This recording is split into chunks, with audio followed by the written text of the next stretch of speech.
360.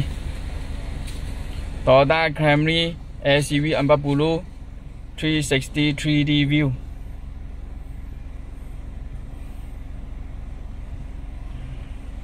Oke. Signal auto keluar kiri kanan. Oke, reverse. Reverse auto semua boleh. So inside 3D view, sama kereta Camry 3D view.